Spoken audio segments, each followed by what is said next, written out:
I've seen things you people wouldn't believe. Just what do you think you're doing, Dave? Why, you stuck-up, half-witted, scruffy-looking nerf herder. This means something. John! I am Locutus of Borg. I must not fear, and fear is the mind killer. Get away from her, you Nerd! Nerd! I'm Matt Kressel. And I'm David Mercurio Rivera. And this is Nerd Counts. Welcome to episode 8 of Very exciting. I never thought we'd made it. Count But never thought we'd make it this far, Matt. You thought that we'd die on the field like soldiers? I thought we'd be feuding behind by enemy 5. line. That's right. Well, I just filed an injunction against you, so this might be the last one. No, we're here today with Jason Sanford, and we're really happy to have Jason on board. Just before we started recording, I said to Mercurio here that Jason's been a guest that I've wanted to have on since we started, which has been a few months now. So well, Jason is he's a terrific science fiction and fantasy writer, and also one of the most renowned fan writers, investigating all the happenings in the spec-fic community. Jason's also been recognized for his amazing fiction with awards and honors, including the Nebula Award, and I think every category, right? Best novel, best novella, best novelette, best short story, and also a finalist for the Philip K. Dick Award, and 3-time finalist for the Hugo Award for best fan writer. So impressive credentials. Welcome, Jason. Well, thank you. I should point out, though, only a Nebula finalist, never won. So okay, all right. But it's still something to be much. proud of. As Absolutely. a fellow finalist myself, I say, fly those flags. Oh no, I love the Nebula. I do. I love Nebulas and the Hugos. I get excited every year seeing who all the finalists are and reading their works, and it's a fun thing. Mm. Our careers really parallel each other, Jason. When it really is remarkable. It goes back to when we were first published. I remember this publication called Sounds of the Night. Yes, I do remember. I saw a copy of that a few months ago in my archives. I was going, oh, wow. But that was your first also? One of my first, but I know that we shared a TOC there for the first of probably like a dozen times that we've shared TOCs. Yes. And then we graduated to Interzone. So why don't you tell us about your relationship with Interzone? So I think that magazine, Sounds of the Night, I think that was a 1 or 2 issue Zine that we were in. After that, a number of other of my short stories. I got one story that was accepted into analog. My only analog story ever, never had any other luck. But then after that, my big break, so to speak, as a short fiction writer, was in the British magazine Interzone. They took one of my short stories, and it was like ships like clouds risen by their rain back in issue 217, I believe. And then I remember it clearly. Jesse DeVeers was reading the Slush, and he was one of the assistant editors at the time, and he sent me a message. I guess he was I want to say he was traveling in Paris. And he said he read that story, reading through the Slush, and he said, I had to sit down. He was in some park in Paris, and he read it, and he was just like, I had to read it again, and he was just going on, and I was like, wow, I never had someone react like that to a story. And so it ended up being my first published story with them, and they ended up publishing another dozen of my stories over the following years. Yeah, I remember at one point there was an Interzone issue that was all Jason Sanford stories. Wow. Yeah, no, they did a special issue with my fiction, had 3 of my stories and an interview in it. I always, I'm a big supporter of Interzone. When I was young, I'd heard about Interzone a lot, but I couldn't see it. It wasn't distributed where I lived in the United States. And then I started a year or two before my first acceptance with them, I started being able to find issues, and it got me really excited. And I was like, this is, I just really related to the type of fiction they published. Yeah, it's fun. It's funny that it's the exact same experience where Yahtzee DeVries pulled one of my stories out of the slush pile, and he's such an enthusiastic fellow. Oh, yes. Wow, very energetic, very. So that was Is he still working as an editor? Because I haven't seen his name in a while. he may have left the industry because I have not heard his name mentioned in a long Yeah. time. Yeah. He was at Worldcon this year, but I wasn't able to hook up with him, so I don't know. Oh, Now, I want to ask you something, Jason. You've published a lot of stories in Interzone, which is, as you said, a British magazine. Have you traveled over to like the UK or Europe? Like I know you said you were earlier, you said that you went to Glasgow for Worldcon. Do you find that like people over there recognized you and your stories? Like, do you have any kind of recognition with that? I haven't. Glasgow is the first time I've been to Europe or the United Kingdom, and I didn't get to really travel much outside the convention area. Had a great time, but yeah, I'm not. I really can't answer that. I haven't had the experience, I'm afraid. I did. I was on some great panels at Glasgow, but I don't know if that was. We had good turnout. I don't know if that was a result of my. You might have like a huge fan base over there and just not know it. Like if you know yes. the story of Rodriguez that we talked about in a previous episode, this musician who, thought he was, had this moment in the 60s and then he drifted off into obscurity and turned out that he was, you know, the anthem for the anti-apartheid movement in South Africa and bigger than Yeah. the Beatles and because the reason I'm saying this is because David, you were over in Europe for a convention, right? And didn't weren't you? I went over to EasterCon and I met up with the Interzone folks. Not with Andy Cox. He's a very reclusive individual, you Yeah. know. But I met up with some of the other Interzone editors, and I ran into like fanboys, fangirls, Yeah. at the con, and it was like shocking to me. Fan children. Fan children. It No, was no, I did. very surprising. This saying, "Wow, I can't believe I'm meeting you in person." No, no, it was. I got at Glasgow. I got to meet the Interzone group there Oh, too, you and did? Okay. it was the same thing. It was really exciting to meet people I'd only knew of as as bylines, Right. and it was really good. Yeah, I don't know about fans in Europe. I do know that it I getting Interzone really did give me my big break. I don't know, for some reason my stories were not clicking with American magazines, but after Interzone, then I started publishing in Asimov's and other places.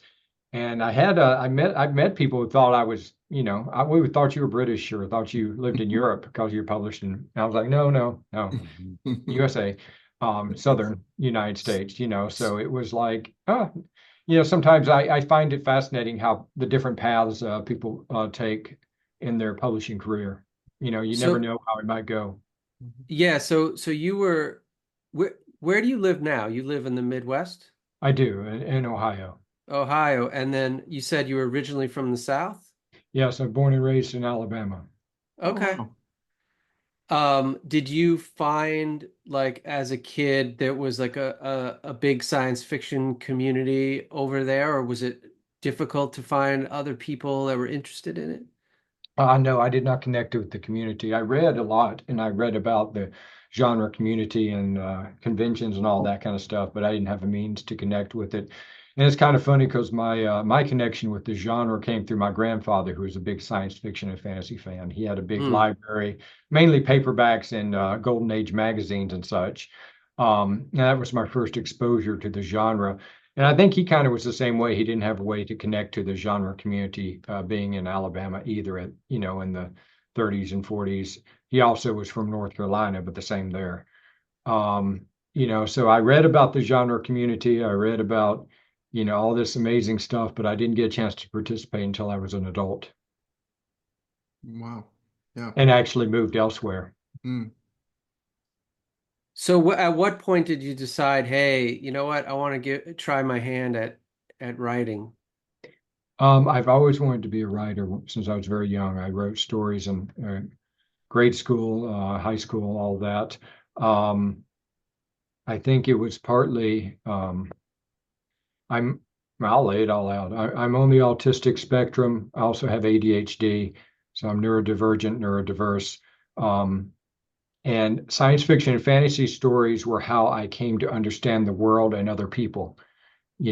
I read these stories and I'd be like, oh, that's why people do that. Oh, this is how that works.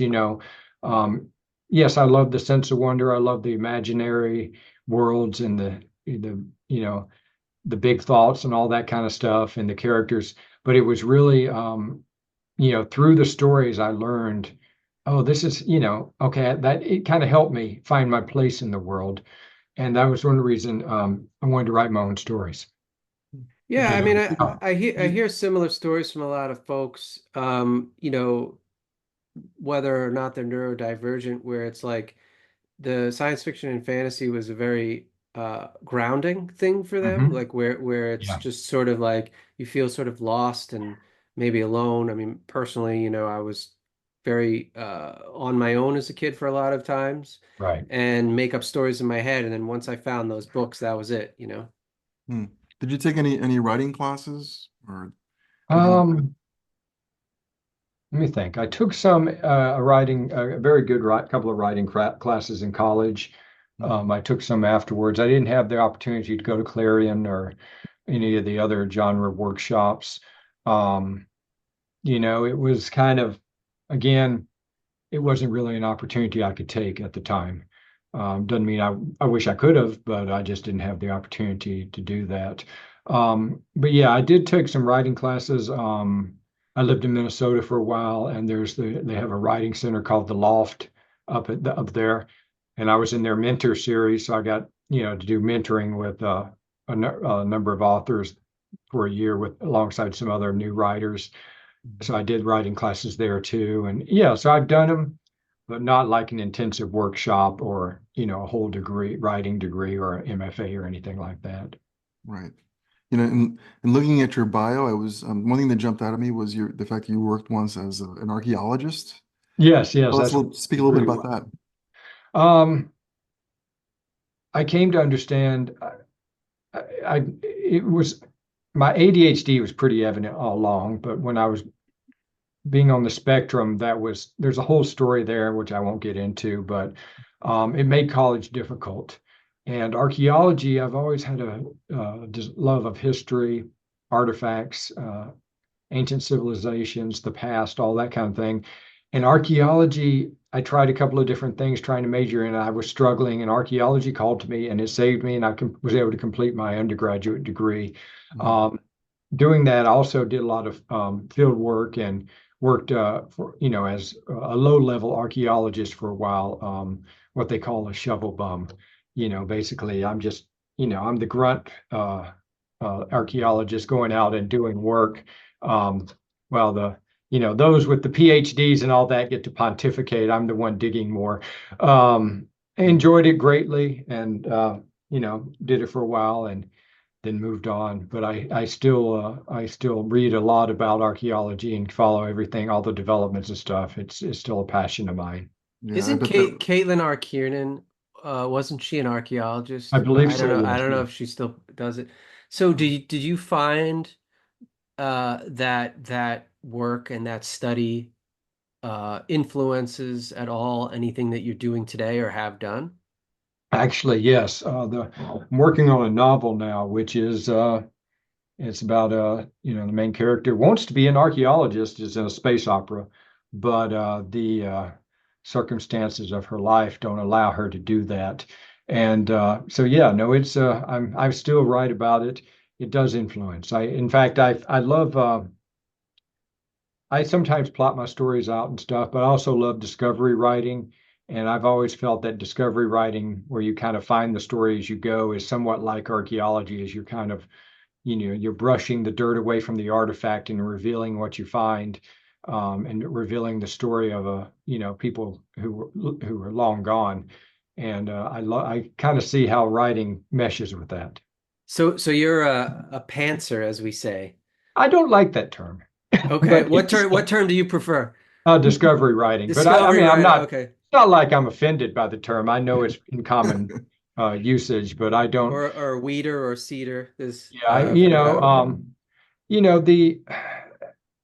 I got to be honest with, I in my fan writing and my journalism work, I've covered a lot on the large language model, AI, machine learning debacle and Yeah. BS last year.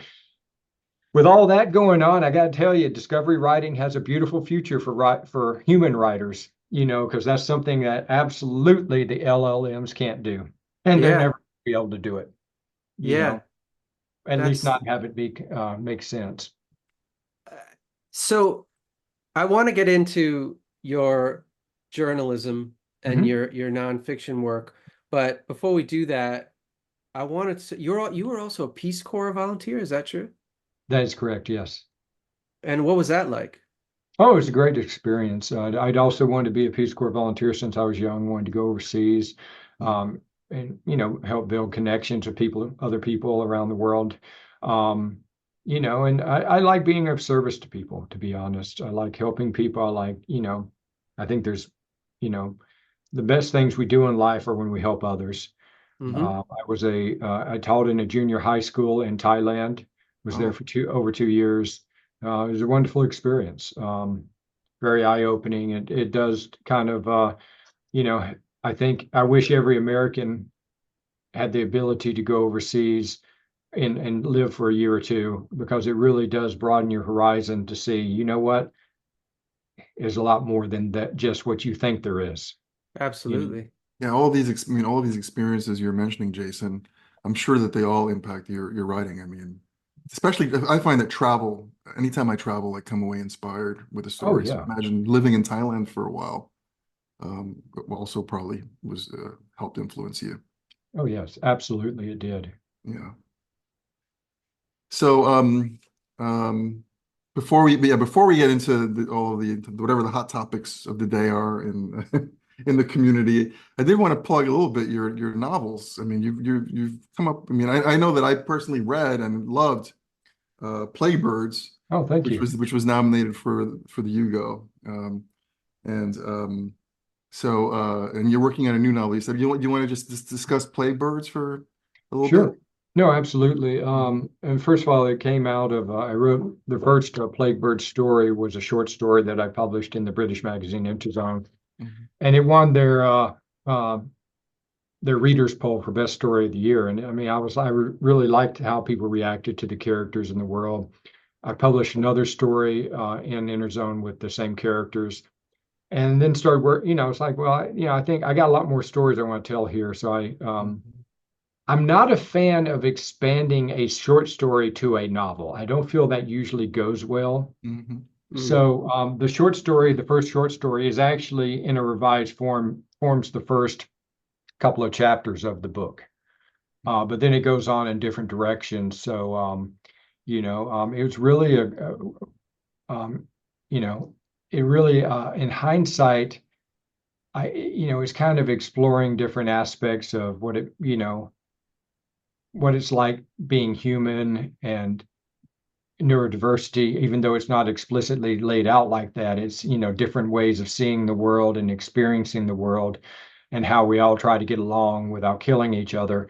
And set in the far future. It's about, and it's about, artificial intelligences and actual ones, true AI, not like LLMs like we have today, and how they can develop. And if they're going to develop, my personal opinion is they're going to have to kind of mimic how humans have gone to a degree. If you take away aspects of our humanity, like you take away the emotions or the body or different things, it impacts who we are.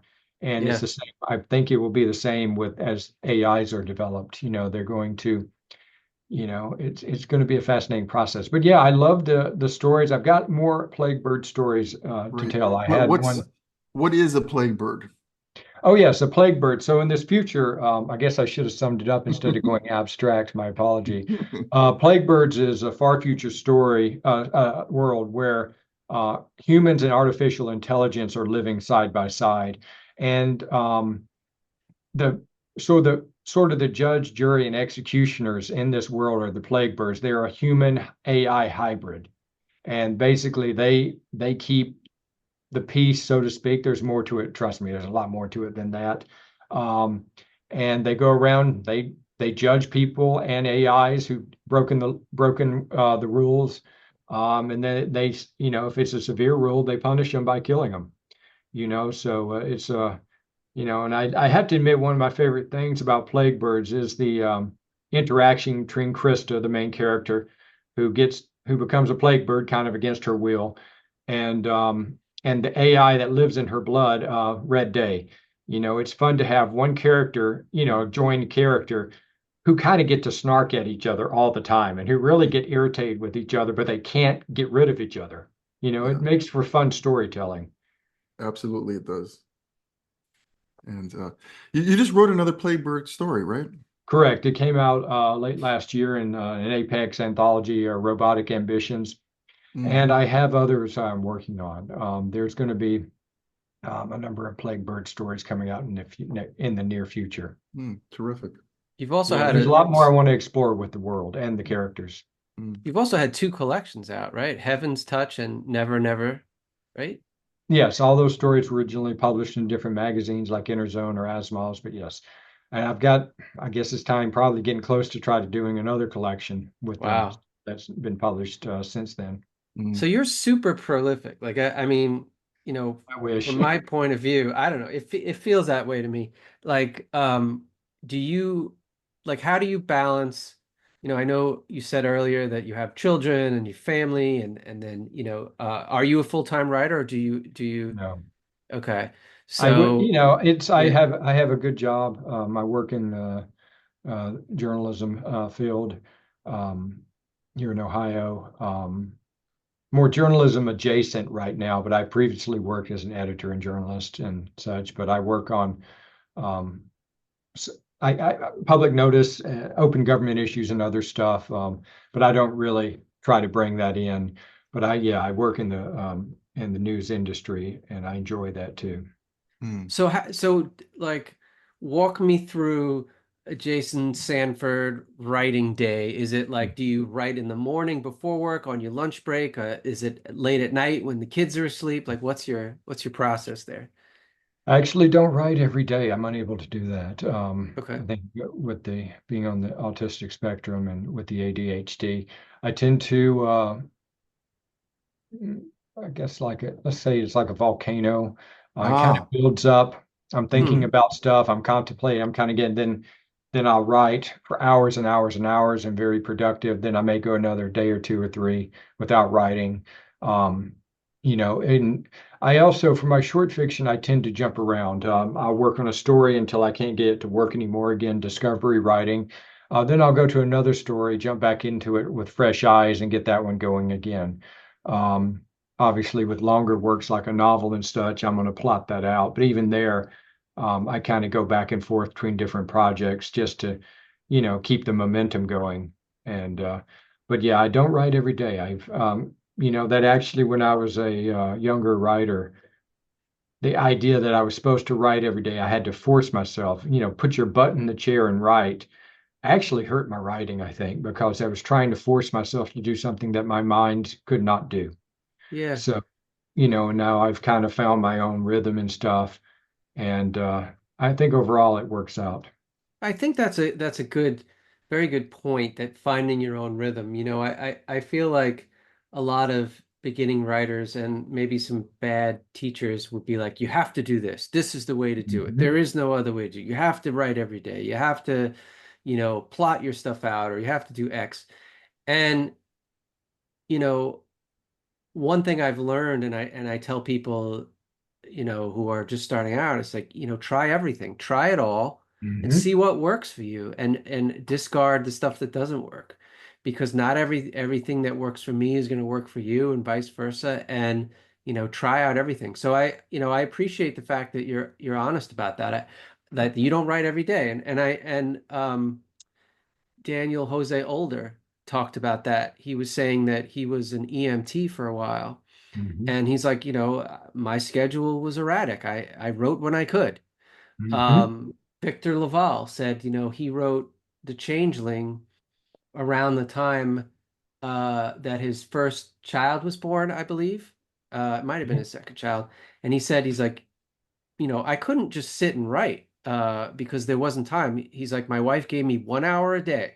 That was it. He's like, so I had to do what I did at that little window, and that was it. And I Yeah. think it's just finding that sweet spot that works. Yeah, Yeah, no, we all have our approaches and our rhythms, and I also don't write every day, although I now have the time to, and I should, but so I feel guilty all the time. But I tend to be a writer who writes on deadlines, Hmm. so I need something to Yeah. push up against to force me to do, and then I'll sit down and I'll actually pump out a story because I Yeah. have to. No, deadlines are good. I like those too. It Mhm. just depends. And again, yeah, no, it's everybody, you have to find your own way. And it's same your own patterns there. And I think it's also the same with trying to find your voice in the type of stories you want to write. Mhm. Um, and I've been doing workshops. Again, I've known I've had ADHD for a long, long time. I wasn't aware that I was on the spectrum. Again, Mhm. whole side story. I'm not going to jump into it, involving family and all that kind of stuff. But I didn't find that out until I was, well into adulthood. And Mhm. then, now it's like, oh, now, okay, now I understand this. I get it. And because I've I've been since then, I've been teaching workshops and seminars for neurodiverse writers. Mhm. And one of the things I teach is basically don't one find what works for you. If advice works for you, and I tell them anything I tell you, if something I say works for you, do it. If it doesn't, don't do it. Don't force yourself. Mhm. Find what works for you. But then another big thing is that what works for you at one point in your life may not work a couple of years later. That's a very good point. Yeah. And I think, we get writers who get, oh, I wrote my first two books or my first book and now I can't write anything. Well, things change. You're gonna have to find another way to do it, Mhm. if that's what you want to do. And the types, and this also does that with the types of stories you tell. Um, I love the stories I've written and published. I'm working on some new stories now that are very exciting to me that are different, I think, than what I've written before. I mean, Mhm. you can, I mean, if someone looked at my stories over time, they can probably see, oh yeah, I see the progression, but things change and I write differently. And I'm always excited to see, oh, what are people going to think about this story? Oh, what are people going to think about this? So, yeah, it's, yeah, don't lock yourself in, I guess is the big thing. And I am not a fan of some of the popular writing advice for that reason, because it's so authoritarian, hey, I am successful writer. You must do just like me. And I'm like, hey, it worked for you. It doesn't mean it's going to work for me. So you got, Right. I'll pick and choose what does, and I'll find my own way. That's kind of what works for me. Yeah, I think that's refreshing to hear, as well, just that kind of advice. I feel like more of the advice that I hear these days is along the lines of what you said, Jason, but I feel like maybe it's an earlier generation thing. It's like these are the rules, this is the fixed way to do things. Um, so I know that like one thing I've noticed recently is that I see your name popping up everywhere. And this is not just from your fiction, but also your nonfiction, your journalism. And I used to say to everybody, there's at least one kerfuffle or controversy in the genre community about every semester. I would say there's usually Yeah. one. And like if you need a summary of what's going on, in the genre right now and what maybe the controversy is or what people are dealing with or what's happening, you go to Jason's blog, you go to your Patreon, and um, you have these incredibly well researched, uh, incredibly detailed discussions or descriptions, I should say, or just articles about what's going on, and then it's all sourced and quoted, and there's references there, and it just amazes me the amount of time and research that it would take to do that, and I'm just impressed. I'm just very impressed Oh, by it, thank you. but also just it's super informative, right? Because I go on Facebook or something or Twitter or whatever, X, Blue Sky, And then someone's like, "Oh, I can't believe this whole thing's going on." And then everyone's piling on, and I'm like, "I have no idea what they're talking about." So where do I go to find out? I go to I go to your blog. I go to Jason's writing, and I see what you're writing about. So tell us how that started. Um, when I first started trying to enter the genre and going to conventions, I didn't know really what was going on. I did, there's that famous uh, allegory, the missing stair, or, it's like you going up the stairway and you don't, if people who know the stair isn't there will jump over it, but those who don't are going to hurt themselves. And I didn't know those missing stairs in the genre. I didn't know, which people, hey, yeah, you can trust that person. Oh yeah, that publisher or that editor, don't go near them. All that kind of stuff I had to find out and learn through trial and error. And I remember, part of that, I think that was really difficult for me. Again, with the being on the spectrum, I have, it takes me, I really have to make a study of trying to understand what's going on around me, where some people may get it more naturally. Because of that, I had some issues and, trouble fitting in and learning stuff. And I said, okay, if I ever get a chance, I'm going to try not to help others so they don't go through what I went through. Um, and the genre reporting is my attempt to do that. I've been a journalist. I've worked for newspapers, editor and journalist and everything before, and I currently work in the journalism field. But this is my attempt to try to show, hey, people, here's what's going on. Here's what you need to know. Sometimes I'm successful, sometimes I'm not, but I try my best at that. I know earlier this year, working with Chris Barkley, we had, I think, the biggest story that I've worked on in my lifetime was the Hugo Award censorship story. Mm-hmm. And, it was still mind blowing how that blew up so quickly once we released it.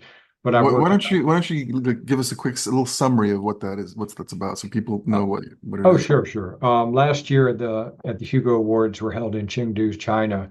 And there was questions raised about, why certain works weren't on it, why, weren't finalists for the awards, why there were so few Chinese authors that were finalists, even though the award, the ceremony and the Worldcon was being held in China.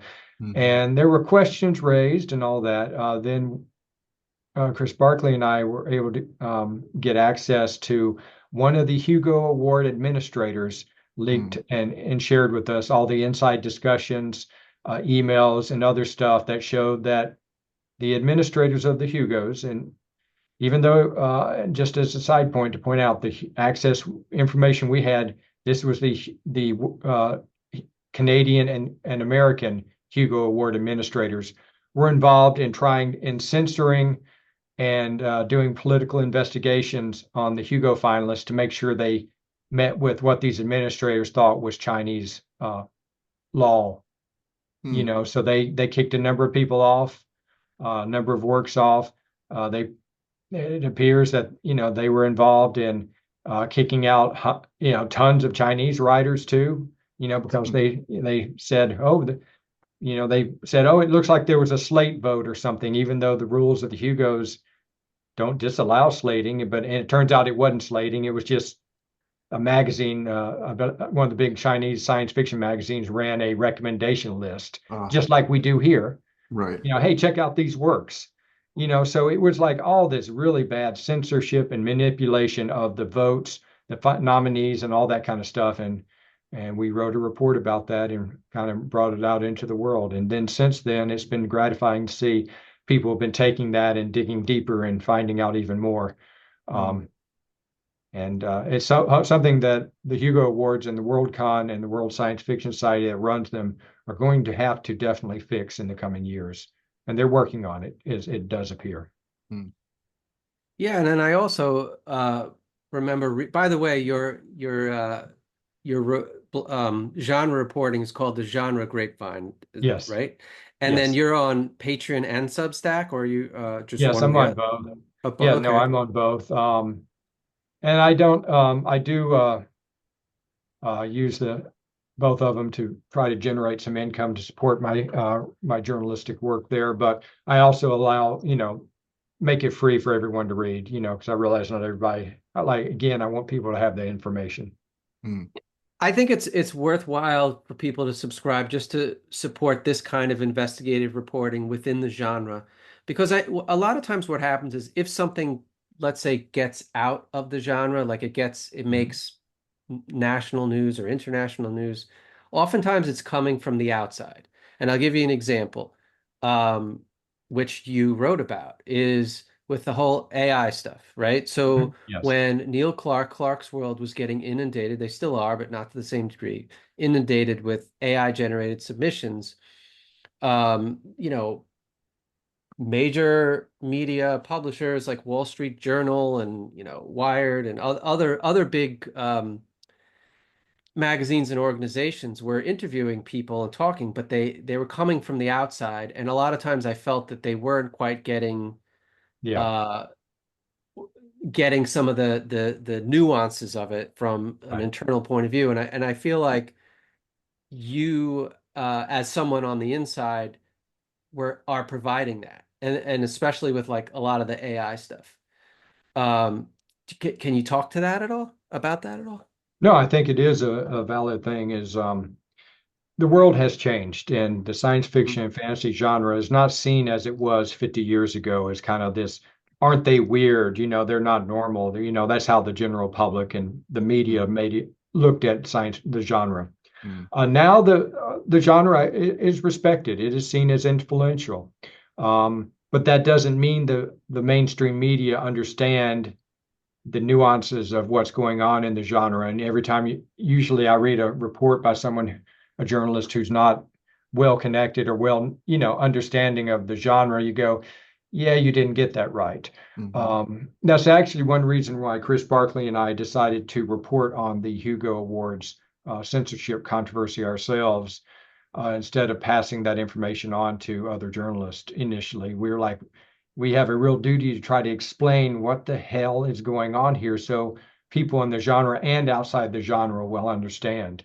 And afterwards, when the report was picked up by media around the world, like the New York Times and others, some of the media did really well, in explaining what was going on. And others, you're like, yeah, y'all didn't get it. You don't, Mm. this is a mess. You're not quite getting what's going on here.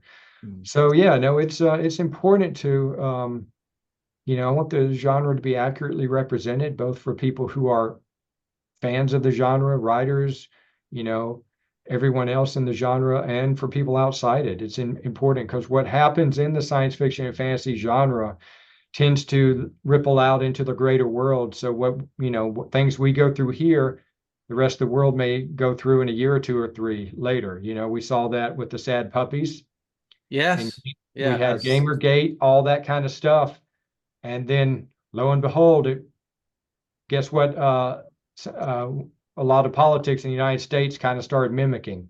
So That's yeah, true. what happens in the genre doesn't stay in the genre. No, That's it absolutely definitely true. doesn't. And you've also covered also, some very, very, let's say, internal stuff in the genre in terms of like SIFWA, the Yeah, Science Fiction and Fantasy Writers Association, where they're so secretive because they signed these NDAs, these very broad yeah, NDAs, right? And oh yeah, so that there was this whole turnover of the administration, and it's all opaque. Like we're looking on the outside, so we don't even know what's going on, and we're in the genre. So yeah. uh, do you have any insights or information about that stuff? Well, the Science Fiction and Fantasy Writers Association um, I believe, getting their act together. Hmm. Uh, they've got some great people running for president and secretary. Hmm. In fact, I want to say either four or five great candidates for the presidency. And they're working to fix, the interim president is working to fix the issues that were raised. I mean, it comes down to transparency, be responsive to the membership, be responsive to the genre.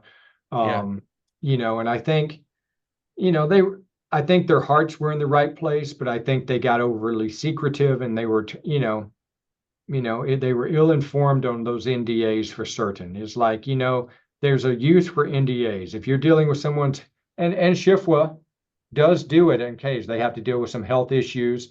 People have, science fiction writers have their organization has an emergency medical fund, for example. Yeah, of course. Yeah.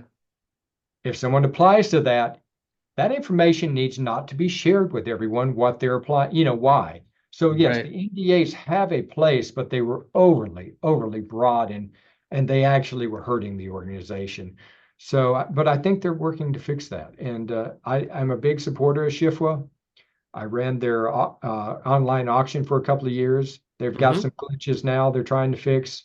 I'm still a supporter, and I think they'll get it worked out. Yeah, I'm still a supporter too, and I think that we should always be supporting ourselves, Um, one of my pet peeves about the genre is like sometimes when someone gets criticized, and probably rightly so, someone does something stupid and gets criticized, everybody piles on.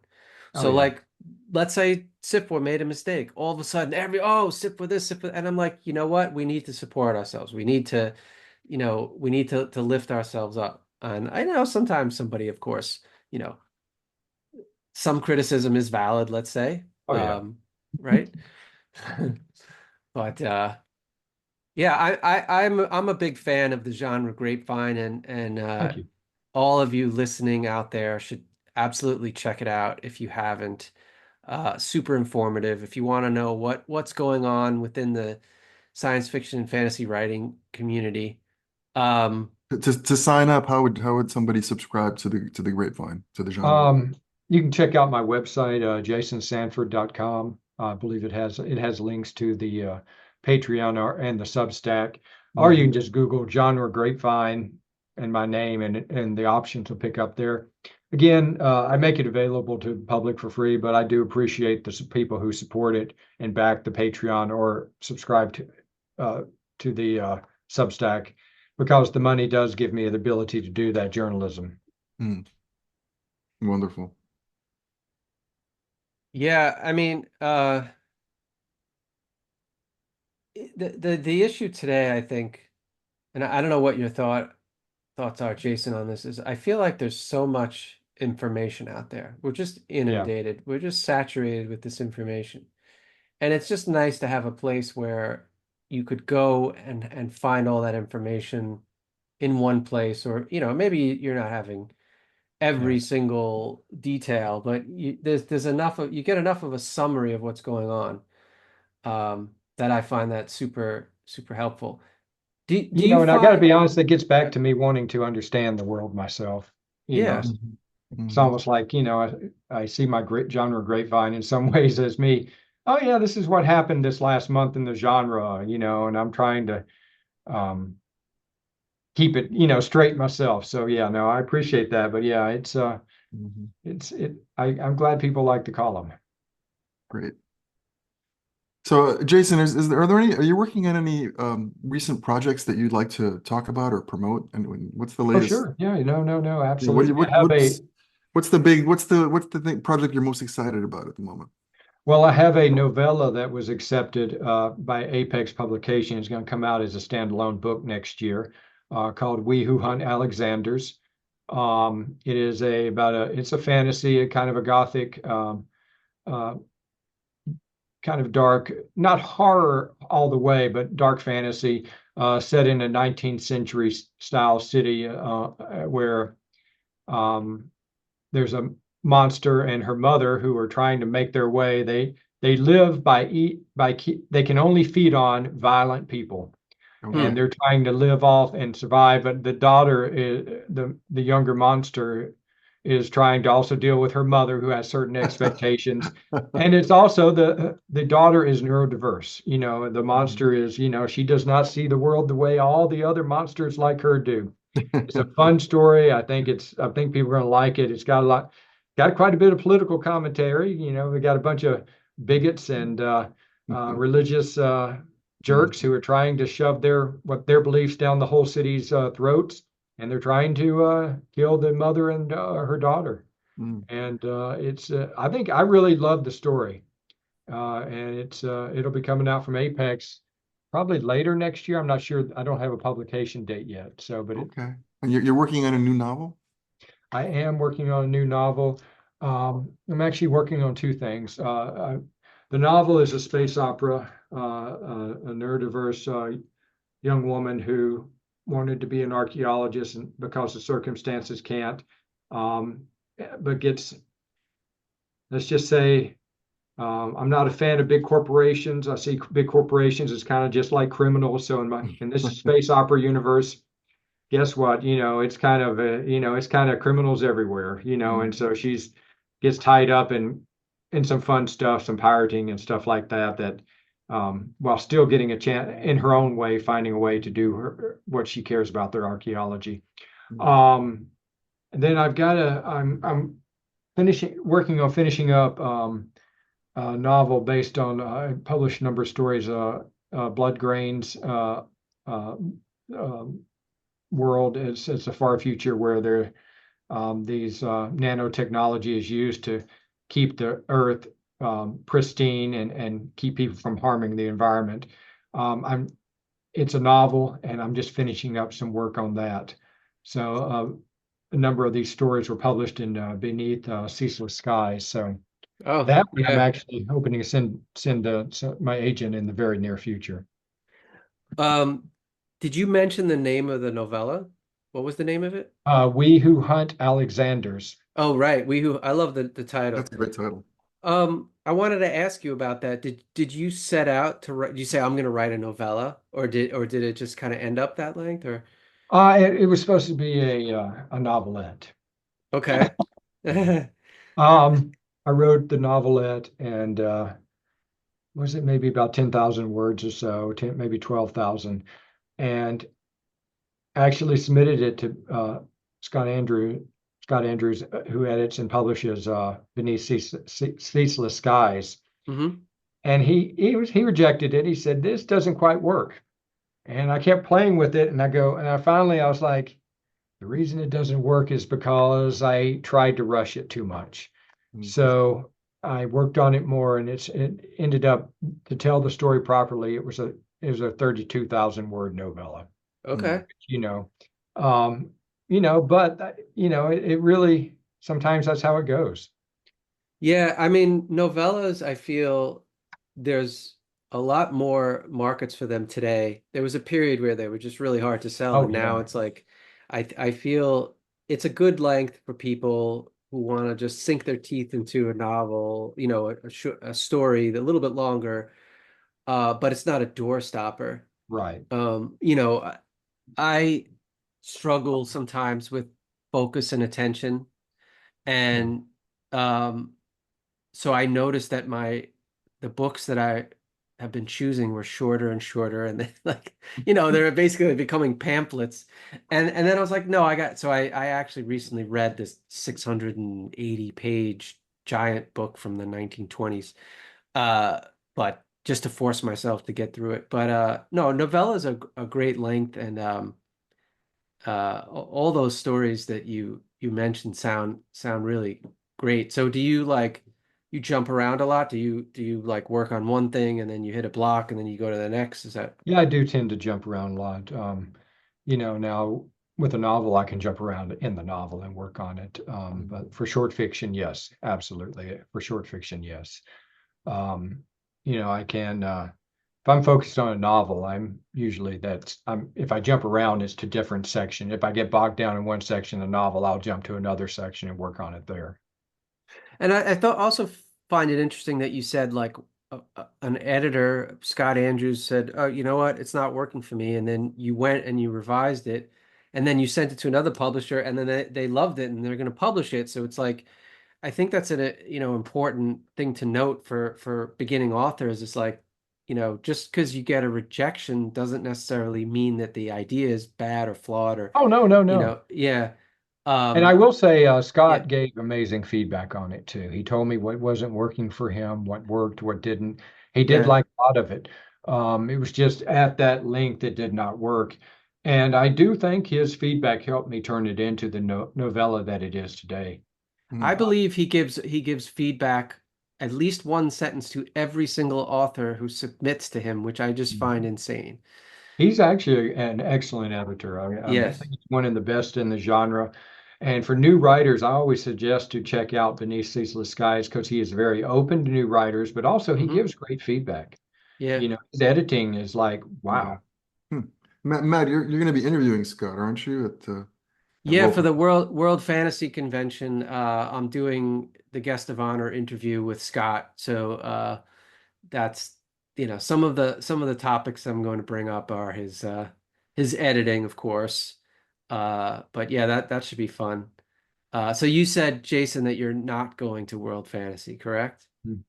Oh, no, I'm not. I'm not. You're I'm all you're heavily all Okay. conned committed out. here. Yeah.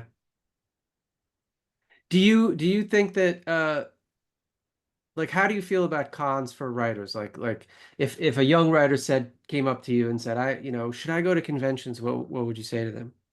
Oh, absolutely. If you're able to, I highly recommend you go to conventions. I didn't do it initially when I was writing in the genre, and it's great to meet people in person. I mean, editors and publishers, they want to meet you too, and it doesn't mean that they're going to just accept your story, but they may give it a better read than they, otherwise would if oh yeah, I remember this person. Let me see what they can do. Your story still has to sell itself, but it's great. But you also get to learn, you get to meet people, you get to talk to people, you learn what's going on in the genre. It's an amazing experience and it's a good thing. And let's be honest, every field of human endeavor does this type of get together. Yeah. They, academia has, oh, there's so many academic conferences. Hmm. There's different, lawyers have their stuff, doctors have theirs. I mean, everybody, nurses, everybody does. And the reason is I, none of us create in isolation, okay? Our creativity is tied with the larger world around us, the society around us, and the culture around us. And is the same, that's true in the genre, science fiction and fantasy genre too. No one creates alone. Um, Spoiler, I wrote a whole essay about that with that title, No One Creates Alone. So if you want to go check it out, if you Google my name and No One Creates Alone, you can read it. But it's true. It's so absolutely true. Mm. Do you have a favorite convention? Oh, I do love Worldcon because Okay. but it's so large, it can be overwhelming, very overwhelming. I can't go every year either because of that, and just depending on where it is. I've always loved the Science Fiction and Fantasy Writers Association's Nebula Conference. That's one of my favorites. Um, I'll be honest. Okay, my favorite convention is a small one that no one probably has heard of. It's called MoCon, and I've, it's a oh small yeah. convention, just under 100 people in Indianapolis every year. Uh, and it's MO apostrophe CON, and it's run by Maurice Broadus. And Yes. it's the most unique and fun and laid back convention I've ever been to. It really heavily involves the community there, and it's its own special thing. That's the one I love the most. That's Yeah, great. I've heard of it. I've heard of it. It sounds really good. And I will just add that yeah, the human element of these conventions are really important. You're sitting, writing is a solitary pursuit most of the time, and you're staring at an empty page, and then you send your work off electronically, and it's really fun and I think healthy to put uh faces to names and to talk to people and see that they're just like you. You know, I'm a Gen X kid, and growing up, I would read these fiction magazines, and then I would like put these people on like such high pedestals, and yeah, they were great. And then a couple times you get to meet your heroes, and it's great. But like you see, at some point when you see that they're just people like you, they're just people like Right, you that worked hard. In some ways, I find that like more heartening to say, oh, they started out just like me, and they got to this place, and they had like some of the same insecurities, some of the same roadblocks, some of the same difficulties, and they were able to do it. So it's like it makes me think, oh, then I could do it too. There wasn't some like special magic that they had. Yeah, they busted their ass and maybe had some innate talent, but at the end of the day, it was just like they just worked hard at it. Yeah. Yeah, and I totally agree with that. And Jason, I'll point out, I love the fact that you picked as your favorite cons, the biggest one and the smallest one that you could, Right. because I love personally, I love the spectacle of the Hugo Awards. It's like our version of the Oscars, Yeah. where people go on stage and give their speeches, and there's a big audience, everybody's dressed up. And then at the other end of the spectrum, you have these little cons where you sit around and talk with your people. Yeah. So I love that. So we're coming up on almost the end. Is there anything that we haven't spoken about that you really want us to talk about? Oh, That's a great question. What do you want? What did we miss? How about the upcoming election, Jason? No, No. don't do just it. kidding. people don't No, not going no, there. I know. I'm kidding. No, be good to each other in the genre. I guess that's my biggest thing is, I see so much misunderstanding and anger over misunderstandings or treating people wrong. And, it's just like, be good to each other. It's, doesn't mean trust me, if you've read my column, don't put up with BS. Don't put up with someone treating you wrong, but we're all in this together. We're trying to build, a good thing here, and just, do what you can to help out, help others. Lift up. That's a great note to end the show on. Cool. Yeah, absolutely. So, Jason, if people want to find more of your work, we mentioned the Genre Grapevine. Where else could they find some of your fiction? Absolutely. Most of my information can be found on my website, www.jasonsanford.com, or you can just Google me, Jason Sanford. I pop up. I believe I'm still the first result on Jason Sanford. My books are out there. Check out Plague Birds. I love the novel. And there's more Plague Bird stories coming. And I don't have any short fiction. I have some, I will be publishing some short fiction that was published in smaller anthologies this year on my Patreon in the coming weeks. So if people check out my Patreon, you'll also get some of my more recent fiction that you won't find anywhere else. Great. Well, all right. thank Well, on you. that note, Matt, shall we say the words? Yeah, so we do this sign off where we say farewell nerds, and then we draw out nerds. So we'll do 3, 2, 1, and then we'll say it. So if you want to say it with us, you can. 3, 2, 1. Farewell, nerds. All right. See you next time. Thank you, Jason. Thank you. Bye-bye. Bye.